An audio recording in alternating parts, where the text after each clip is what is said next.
Hello friends, स्वागत है आप सभी का हमारे YouTube channel exam 2.0 study channel पर। आज के इस वीडियो में हम लोग ट्रेंडिंग टॉपिक्स लोकसभा चुनाव 2024 से संबंधित जितने भी मोस्ट इंपॉर्टेंट क्वेश्चंस आपके बनते हैं वो इस वीडियो में हम लोग कवर करेंगे। तो चलिए बिना देर किए इस वीडियो को शुरू करते हैं और देखते हैं आज का पहला प्रश्न क्या दिया गया है। तो यहाँ पर पहला प्रश्न है कि 2024 में कौन सी लोकसभा का चुनाव हुआ है। तो बता दीजिए इसका करेक्ट आंसर क्या होगा। 2024 में कौन सी लोकसभा का चुनाव हुआ है। ऑप्शन दिया गया 17वीं, 18वीं, 19वीं और 20वीं। तो बताइए इसका करेक्ट आंसर। तो इसका करेक्ट आंसर हो जाएगा 18वीं लोकसभा का चुनाव हुआ है। अगला प्रश्न यहाँ पर देखते हैं, यहाँ पर आंसर 18वीं हो जाएगा। अगला प्रश्न दिया गया है दूसरा नंबर कि भारत में कुल कितने लोकसभा निर्वाचन क्षेत्र है। तो बताइए इसका करेक्ट आंसर क्या होगा। भारत में कुल कितने लोकसभा निर्वाचन क्षेत्र हैं। तो ऑप्शन यहाँ पर दे रखा है और इसमें से करेक्ट आंसर बता दीजिए क्या होगा। तो इसका करेक्ट आंसर हो जाएगा लोकसभा निर्वाचन क्षेत्र टोटल 543 है। तो ऑप्शन नंबर यहाँ पर डी करेक्ट हो जाएगा। यहाँ पर आंसर हो जाएगा 543। अगला प्रश्न आगे देखते हैं। इसके बाद अगला प्रश्न यहाँ पर तीसरा नंबर दिया गया है कि लोकसभा की अधिकतम सीटों की संख्या क्या है। तो बता दीजिए ऑप्शनों में से करेक्ट आंसर क्या होगा। लोकसभा की अधिकतम सीटों की संख्या कितनी है। तो ऑप्शन यहाँ पर दे रखा है और इसमें से करेक्ट आंसर हो जाएगा 550। लोकसभा में अधिकतम सीटों की संख्या 550 है। तो ऑप्शन नंबर यहाँ पर डी करेक्ट हो जाएगा। तो यहाँ पर आंसर हो जाएगा 550। अगला प्रश्न आगे दिया गया चौथा नंबर, भारत के किस राज्य में लोकसभा सीटों की संख्या सबसे अधिक है। तो बताइए किस राज्य में सबसे अधिक सीटों की संख्या है। तो इसका करेक्ट आंसर क्या होगा। तो इसका करेक्ट आंसर हो जाएगा ऑप्शनों में से उत्तर प्रदेश। ऑप्शन नंबर यहाँ पर बी करेक्ट हो जाएगा, जो कि 80 सीटें हैं। आपको याद रखना है टोटल 80 सीटें हैं उत्तर प्रदेश में। तो यहाँ पर करेक्ट आंसर उत्तर प्रदेश हो जाएगा। अगला प्रश्न आगे दिया गया कि भारत का मुख्य चुनाव आयुक्त कौन है। भारत का मुख्य चुनाव आयुक्त कौन है। पहला ऑप्शन है राजीव कुमार, दूसरा ऑप्शन है सुनील मेहता, तीसरा ऑप्शन है अमिताभ कांत और चौथा ऑप्शन है अजय गुप्ता। तो इसका करेक्ट आंसर क्या होगा, जल्दी से बताइए। इसका करेक्ट आंसर हो जाएगा राजीव कुमार। भारत के मुख्य चुनाव आयुक्त हैं, वर्तमान भारत के मुख्य चुनाव आयुक्त राजीव कुमार हैं। अगला प्रश्न देखते हैं। अगला प्रश्न आगे दिया गया है, यहाँ पर राजीव कुमार करेक्ट हो जाएगा। अगला प्रश्न दिया गया 6 नंबर कि भारत में चुनाव आयुक्त की नियुक्ति कौन करता है। तो बताइए इसका करेक्ट आंसर दिए गए ऑप्शनों में से क्या होगा। तो भारत में चुनाव आयुक्त की नियुक्ति कौन करता है। तो इसका करेक्ट आंसर हो जाएगा राष्ट्रपति करते हैं। तो ऑप्शन नंबर यहाँ पर सी करेक्ट हो जाएगा। तो यहाँ पर आंसर करेक्ट है राष्ट्रपति। अगला प्रश्न आगे दिया गया है कि स्वतंत्र भारत की पहली लोकसभा की प्रथम उपाध्यक्ष कौन थी। तो बताइए इसका करेक्ट आंसर क्या होगा। स्वतंत्र भारत की पहली लोकसभा के प्रथम उपाध्यक्ष कौन थे। ऑप्शन दिया गया है अनंत सेनम अयंगर, SV कृष्णमूर्ति राव और तीसरा ऑप्शन है सरदार हुकुम सिंह और चौथा ऑप्शन है राजेंद्र प्रसाद। तो इसका करेक्ट आंसर मैं आपको बता दे रहा हूँ। तो इसका करेक्ट आंसर हो जाएगा अनंत सेनम अयंगर स्वतंत्र भारत के पहले लोकसभा के प्रथम उपाध्यक्ष थे। तो ऑप्शन नंबर ए यहाँ पर करेक्ट हो जाएगा अनंत सेनम अयंगर। अगला प्रश्न देखते हैं 8वां नंबर। अब 8वां नंबर आगे दिया गया है कि लोकसभा की प्रथम महिला अध्यक्ष कौन थी। तो बताइए इसका करेक्ट आंसर लोकसभा की प्रथम महिला अध्यक्ष कौन थी। तो ऑप्शन यहाँ पर दे रखा है और इसमें से करेक्ट आंसर बताइए। लोकसभा की प्रथम महिला अध्यक्ष तो मीरा कुमार करेक्ट आंसर हो जाएगा। ऑप्शन नंबर सी यहाँ पर करेक्ट है। अगला प्रश्न आगे दिया गया है स्वतंत्र भारत की लोकसभा का पहला सत्र कब आयोजित किया गया था। तो स्वतंत्र भारत का पहला लोकसभा सत्र कब आयोजित किया गया था। तो इसका करेक्ट आंसर दिए गए ऑप्शनों में से बताइए। तो इसका करेक्ट आंसर क्या होगा। तो इसका करेक्ट आंसर हो जाएगा 13 मई 1952 लोकसभा का पहला सत्र आयोजित किया गया था। तो ऑप्शन नंबर डी यहाँ पर करेक्ट हो जाएगा। तो यहाँ पर करेक्ट आंसर 13 मई 1952 होगा। अगला प्रश्न 10 नंबर दिया गया कि पहली लोकसभा चुनाव 1952 में कितनी ऐच्छिक सीटें थीं और कांग्रेस ने कितनी सीटें हासिल की थी। तो बताइए इसका करेक्ट आंसर दिए गए ऑप्शनों में से क्या होगा। तो जल्दी से इसका करेक्ट आंसर बताइए। तो इसका करेक्ट आंसर हो जाएगा 489 और 364। यहाँ पर 489 ऐच्छिक सीटें थीं और कांग्रेस ने 364 सीटें हासिल की थीं। तो ऑप्शन नंबर बी करेक्ट हो जाएगा। यहाँ पर correct answer option number B हो जाएगा। अगला प्रश्न दिया गया है 11 नंबर कि लोकसभा चुनाव लड़ने के लिए न्यूनतम आयु कितनी होनी चाहिए। तो बताइए इसका करेक्ट आंसर क्या होगा। लोकसभा चुनाव लड़ने के लिए न्यूनतम आयु कितनी होनी चाहिए। तो इसका करेक्ट आंसर क्या होगा। तो इसका करेक्ट आंसर हो जाएगा 25 वर्ष। 25 वर्ष होनी चाहिए लोकसभा चुनाव लड़ने की न्यूनतम आयु। अगला प्रश्न यहाँ पर 12 नंबर दिया गया कि लोकसभा का चुनाव पहली बार कब हुए थे। तो बताइए इसका करेक्ट आंसर दिए गए ऑप्शनों में से क्या होगा। लोकसभा चुनाव का पहली बार कब हुआ था। तो इसका करेक्ट आंसर हो जाएगा 1951-52 में लोकसभा का चुनाव पहली बार हुआ था।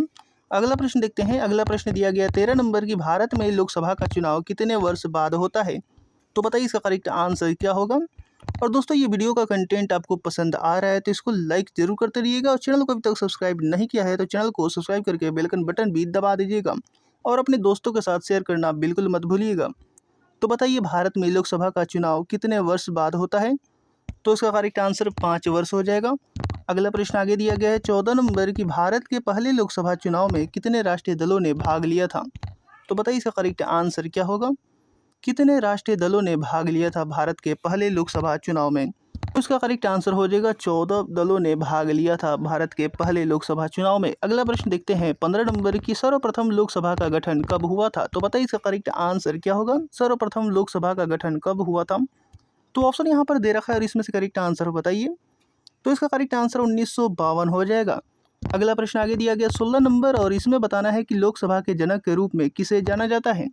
तो बताइए इसका करेक्ट आंसर क्या होगा? लोकसभा के जनक के रूप में किसे जाना जाता है?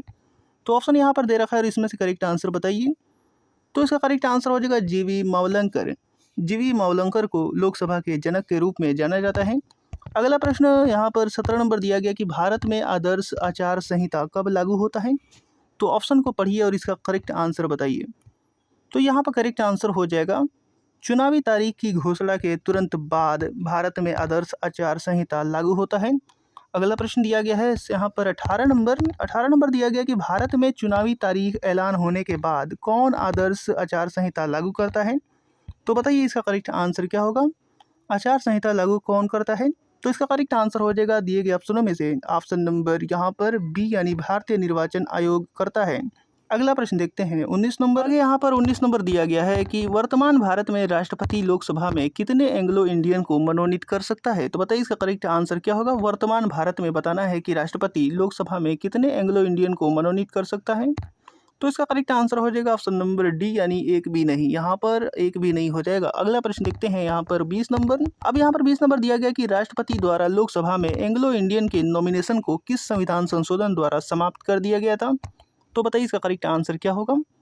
एंग्लो इंडियन के नॉमिनेशन को किस संविधान संशोधन द्वारा समाप्त कर दिया गया था? तो इसका करेक्ट आंसर हो जाएगा ऑप्शनों में से ऑप्शन नंबर सी यानी 104वां संशोधन अधिनियम 2019 के तहत एंग्लो इंडियन के नॉमिनेशन को समाप्त कर दिया गया था। अगला प्रश्न देखते हैं। अगला प्रश्न आगे दिया गया है यहाँ पर 21 नंबर की लोकसभा में अनुसूचित जाति और अनुसूचित जनजाति के लिए सीटों का आरक्षण संविधान के किस अनुच्छेद से संबंधित है? तो बताइए इसका करेक्ट आंसर क्या होगा? किस अनुच्छेद से संबंधित है अनुसूचित जाति और अनुसूचित जनजाति के लिए सीटों का आरक्षण? तो इसका करेक्ट आंसर हो जाएगा 330 आर्टिकल यहाँ पर 330 करेक्ट हो जाएगा। अनुच्छेद 330 से संबंधित है। अगला प्रश्न 22 नंबर दिया गया है। 22 नंबर यहाँ पर दिया गया है कि वर्तमान में लोकसभा में अनुसूचित जातियों SC के लिए आरक्षित स्थानों की संख्या कितनी है? तो बताइए इसका करेक्ट आंसर क्या होगा? वर्तमान यहाँ पर बताना है, वर्तमान में करेंट में बताना है। तो इसका करेक्ट आंसर हो जाएगा ऑप्शनों में से ऑप्शन नंबर बी यानी 84 सीटें यहाँ पर आरक्षित हैं। अगला प्रश्न देखते हैं। अगला प्रश्न आगे यहाँ पर दिया गया है ST को बताना है यहाँ पर अनुसूचित जनजातियों के लिए आरक्षित स्थानों की संख्या कितनी है? तो बताइए वर्तमान में लोकसभा में अनुसूचित जनजातियों के लिए आरक्षित स्थानों की संख्या कितनी है? तो ऑप्शन यहाँ पर दे रखा है और इसमें से करेक्ट आंसर बताइए। तो इसका करेक्ट आंसर हो जाएगा 47। यहाँ पर 47 करेक्ट आंसर हो जाएगा। अगला प्रश्न देखते हैं। यहाँ पर अगला प्रश्न दिया गया है 24 नंबर की भारतीय संविधान के किस अनुच्छेद में लोकसभा के गठन का प्रावधान किया गया है? तो बताइए इसका करेक्ट आंसर क्या होगा? तो इसका करेक्ट आंसर हो जाएगा ऑप्शनों में से ऑप्शन नंबर बी यानी अनुच्छेद 81 के तहत यहाँ पर प्रावधान किया गया है। अगला प्रश्न दिया गया है यहाँ पर मूल संविधान में लोकसभा के सदस्यों की संख्या कितनी निर्धारित की गई है? तो बताइए इसका करेक्ट आंसर क्या होगा दिए गए ऑप्शनों में से? तो जल्दी से इसका करेक्ट आंसर बताइए। मूल संविधान के लोकसभा के सदस्यों की संख्या कितनी निर्धारित की गई है? तो इसका करेक्ट आंसर हो जाएगा टोटल 500 निर्धारित की गई थी। अगला प्रश्न दिया गया है 26 नंबर की लोकसभा का अध्यक्ष किसके द्वारा चुना जाता है? तो बता दीजिए इसका करेक्ट आंसर लोकसभा का अध्यक्ष किसके द्वारा चुना जाता है? तो इसका करेक्ट आंसर हो जाएगा लोकसभा के सदस्यों द्वारा चुना जाता है। अगला प्रश्न आगे दिया गया है 27 नंबर की लोकसभा का अध्यक्ष अपना त्यागपत्र निम्नलिखित में से किसे प्रस्तुत करता है? लोकसभा का अध्यक्ष अपना त्यागपत्र निम्नलिखित में से किसे प्रस्तुत करता है? तो इसका करेक्ट आंसर हो जाएगा लोकसभा के उपाध्यक्ष को प्रस्तुत करता है। अगला प्रश्न 28 नंबर दिया गया है निम्नलिखित में से कौन लोकसभा को भंग कर सकता है? तो बताइए कौन भंग कर सकता है निम्नलिखित में से? तो इसका करेक्ट आंसर हो जाएगा ऑप्शन नंबर डी यानी राष्ट्रपति भंग कर सकते हैं। अगला प्रश्न दिया गया है 29 नंबर की एक वर्ष में लोकसभा के कितने सत्र होते हैं? तो बताइए इसका करेक्ट आंसर क्या होगा। और दोस्तों अभी तक आप लोगों ने लाइक नहीं किया है तो इसको लाइक कर दीजिए, और चैनल को सब्सक्राइब नहीं किया है तो चैनल को सब्सक्राइब करके बेल आइकन बटन भी दबा दीजिए। तो बताइए एक वर्ष में लोकसभा के कितने सत्र होते हैं। तो इसका करेक्ट आंसर हो जाएगा ऑप्शन नंबर सी, यानी 3 सत्र होते हैं एक वर्ष में।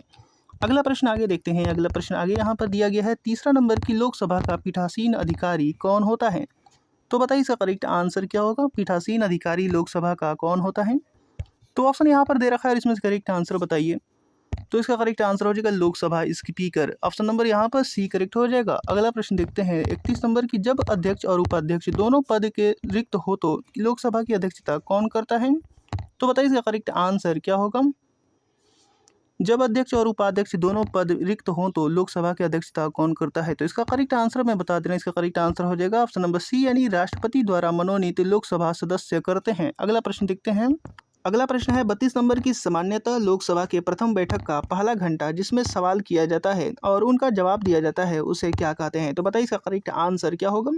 तो जल्दी से इसका करेक्ट आंसर बताइए। जिसमें सवाल किया जाता है और उनका जवाब दिया जाता है उसे क्या कहते हैं। तो इसका करेक्ट आंसर हो जाएगा प्रश्नकाल कहते हैं। तो ऑप्शन नंबर यहाँ पर ए करेक्ट हो जाएगा। अगला प्रश्न देखते हैं। यहाँ पर आंसर प्रश्नकाल है। अगला प्रश्न दिया गया 29 नंबर की, संसद के दोनों सदनों की संयुक्त बैठक की अध्यक्षता कौन करता है। तो इसका करेक्ट आंसर क्या होगा। तो इसका करेक्ट आंसर हो जाएगा लोकसभा अध्यक्ष करता है। तो ऑप्शन नंबर यहाँ पर सी करेक्ट हो जाएगा। अगला प्रश्न यहाँ पर 30 नंबर दिया गया कि नारी वंदन अधिनियम 2023 में लोकसभा में महिलाओं के लिए कितना प्रतिशत सीट आरक्षण का प्रावधान किया गया है। तो सीट आरक्षण का प्रावधान किया गया है कितना प्रतिशत। तो इसका करेक्ट आंसर क्या होगा। तो इसका करेक्ट आंसर हो जाएगा 33% आरक्षण का प्रावधान किया गया है। अगला प्रश्न आगे दिया गया है 31 नंबर की, लोकसभा में आम बजट कौन प्रस्तुत करता है। तो बताइए आम बजट लोकसभा में कौन प्रस्तुत करता है। तो इसका करेक्ट आंसर हो जाएगा वित्त मंत्री। ऑप्शन नंबर बी करेक्ट है। अगला प्रश्न आगे दिया गया है यहाँ पर 32 नंबर की, लोकसभा के दृष्टि से देश का सबसे छोटा लोकसभा निर्वाचन क्षेत्र कौन है। तो बताइए सबसे छोटा लोकसभा निर्वाचन क्षेत्र कौन सा है लोकसभा की दृष्टि से। तो इसका करेक्ट आंसर हो जाएगा चांदनी चौक। यहाँ पर ऑप्शन नंबर सी करेक्ट है। अगला प्रश्न आगे दिया गया है 33 नंबर की, लोकसभा की दृष्टि से देश का सबसे बड़ा लोकसभा निर्वाचन क्षेत्र कौन है। तो बताइए इसका करेक्ट आंसर क्या होगा। सबसे बड़ा लोकसभा निर्वाचन क्षेत्र बताना है। तो इसका करेक्ट आंसर लद्दाख हो जाएगा। ऑप्शन नंबर सी यहाँ पर करेक्ट है। अगला प्रश्न आ गया है 34 नंबर की, लोकसभा के सदस्यों की सदस्यता कितने दिनों तक लगातार अनुपस्थित होने के कारण समाप्त हो जाता है। तो बताइए यहाँ पर ऑप्शन दे रखा है। यहाँ पर ऑप्शन दिया गया है 90 दिन, 30 दिन, 60 दिन और 20 दिन। तो इसका करेक्ट आंसर हो जाएगा 60 दिन। 60 दिन तक लगातार अगर अनुपस्थित रहे तो समाप्त हो जाएगी। अगला प्रश्न देखते हैं। अगला प्रश्न दिया गया है यहाँ पर 35 नंबर की, लोकसभा के 2 बैठकों के बीच कितने समय से ज़्यादा का अंतराल नहीं होना चाहिए। तो बता दीजिए इसका करेक्ट आंसर क्या होगा। लोकसभा के 2 बैठकों के बीच कितने समय से ज़्यादा अंतराल नहीं होना चाहिए। तो इसका करेक्ट आंसर हो जाएगा ऑप्शन नंबर सी, यानी 6 महीने की। अगला प्रश्न यहाँ पर 36 नंबर दिया गया है कि लोकसभा के निर्वाचन के लिए नामांकन पत्र किसके द्वारा दाखिल किया जा सकता है। तो बताइए इसका करेक्ट आंसर दिए गए ऑप्शनों में से क्या होगा। किसके द्वारा दाखिल किया जा सकता है। तो ऑप्शन यहाँ पर दे रखा है और इसमें से पढ़ करके बताइए कौन सा करेक्ट होगा। तो इसका करेक्ट आंसर मैं आपको बता दे रहा हूँ। इसका करेक्ट आंसर हो जाएगा भारत के किसी भी नागरिक द्वारा जिसका नाम किसी निर्वाचन क्षेत्र के मतदाता सूची में हो। तो आपको यहाँ पर ऑप्शन नंबर डी करेक्ट हो जाएगा। अगला प्रश्न देखते हैं। अगला प्रश्न दिया गया है यहाँ पर 37 नंबर की, लोकसभा में केंद्र शासित प्रदेशों के लिए अधिकतम सीट कितनी हो सकती है। तो बताइए इसका करेक्ट आंसर अधिकतम सीट कितनी हो सकती है केंद्र शासित प्रदेशों के लिए। तो इसका करेक्ट आंसर हो जाएगा 20। टोटल 20 सीट अधिक से अधिक हो सकती हैं। अगला प्रश्न आगे दिया गया है 38 नंबर की, केंद्र सरकार के खिलाफ अविश्वास प्रस्ताव किसमें पास किया जा सकता है। तो बताइए इसका करेक्ट आंसर क्या होगा। किसमें पास किया जा सकता है अविश्वास प्रस्ताव। तो ऑप्शन यहाँ पर दे रखा है राज्यसभा, लोकसभा, विधानसभा और इनमें से कोई नहीं। तो इसका करेक्ट आंसर मैं आपको बता दे रहा हूँ। इसका करेक्ट आंसर हो जाएगा लोकसभा में पास किया जा सकता है। अगला प्रश्न देखते हैं। अब आगे यहाँ पर 39 नंबर दिया गया कि भारत की संसद किन किन से मिलकर के बनती है। तो बताइए इसका करेक्ट आंसर क्या होगा। दिए गए ऑप्शनों में से किन से मिलकर के बनती है भारत की संसद। तो इसका करेक्ट आंसर हो जाएगा राष्ट्रपति, लोकसभा और राज्यसभा से मिलकर भारत की संसद बनती है। अगला प्रश्न देखते हैं। अगला प्रश्न आगे दिया गया है 40 नंबर की, अस्थायी लोकसभा अध्यक्ष को कौन नियुक्त करता है। तो बताइए इसका करेक्ट आंसर क्या होगा। अस्थायी लोकसभा अध्यक्ष को कौन नियुक्त करता है। तो इसका करेक्ट आंसर क्या होगा। तो इसका करेक्ट आंसर हो जाएगा राष्ट्रपति नियुक्त करते हैं। अगला प्रश्न देखते हैं। अगला प्रश्न आगे दिया गया है 41 नंबर की, लोकसभा सदस्य अपना त्याग पत्र किसे देते हैं। तो बताइए इसका करेक्ट आंसर क्या होगा। लोकसभा सदस्य अपना त्याग पत्र किसे देते हैं? तो इसका करेक्ट आंसर हो जाएगा लोकसभा अध्यक्ष को देते हैं। ऑप्शन नंबर यहाँ पर सी करेक्ट हो जाएगा। अब आगे यहाँ पर 42 नंबर दिया गया है कि राष्ट्रपति लोकसभा के कार्यकाल पूरा होने से पहले किसकी सलाह पर भंग कर सकता है? तो इसका करेक्ट आंसर क्या होगा। राष्ट्रपति लोकसभा के कार्यकाल पूरा होने से पहले किसकी सलाह पर भंग कर सकता है? तो बताइए इसका करेक्ट आंसर क्या होगा। तो इसका करेक्ट आंसर हो जाएगा प्रधानमंत्री के सलाह पर भंग कर सकता है। अगला प्रश्न आगे दिया गया है 43 नंबर की भारत के पहले मुख्य चुनाव आयुक्त कौन थे? तो बताइए इसका करेक्ट आंसर क्या होगा। तो ऑप्शन यहाँ पर दे रखा है और इसमें से करेक्ट आंसर बताइए। तो इसका करेक्ट आंसर हो जाएगा सुकुमार सेन जी थे। ऑप्शन नंबर ए यहाँ पर करेक्ट है। अगला प्रश्न दिया गया है 44 नंबर की भारतीय संसद का कौन सा सदन जनता द्वारा प्रत्यक्ष रूप से निर्वाचित सदन है? तो ऑप्शन देख लेते हैं पहले क्या दिया गया है। ऑप्शन यहाँ पर है राज्यसभा, लोकसभा, विधान परिषद और इनमें से कोई नहीं। तो इसका करेक्ट आंसर हो जाएगा लोकसभा, जो कि भारत के जनता द्वारा प्रत्यक्ष रूप से निर्वाचित सदन है। अगला प्रश्न देखते हैं। अगला प्रश्न आगे दिया गया है जो कि इस वीडियो का लास्ट प्रश्न है 45 नंबर की। कौन निर्धारित करता है कि कोई विधेयक सामान्य विधेयक है या धन विधेयक है? तो बताइए इसका करेक्ट आंसर क्या होगा। सामान्य विधेयक है या फिर धन विधेयक है? तो बताइए इसका करेक्ट आंसर क्या होगा। तो इसका करेक्ट आंसर हो जाएगा दिए गए ऑप्शनों में से ऑप्शन नंबर सी यानी लोकसभा अध्यक्ष। तो उम्मीद करता हूँ कि वीडियो आपको पसंद आया होगा और इसी तरीके के और नए वीडियो देखने के लिए हमारे साथ जुड़े रहिए और चैनल को अभी तक सब्सक्राइब नहीं किया है तो चैनल को सब्सक्राइब करके बेल आइकन बटन भी दबा दीजिए ताकि हमारा एक भी वीडियो का नोटिफिकेशन आपसे मिस ना हो सके। तो मिलते हैं अगले वीडियो में, तब तक के लिए धन्यवाद।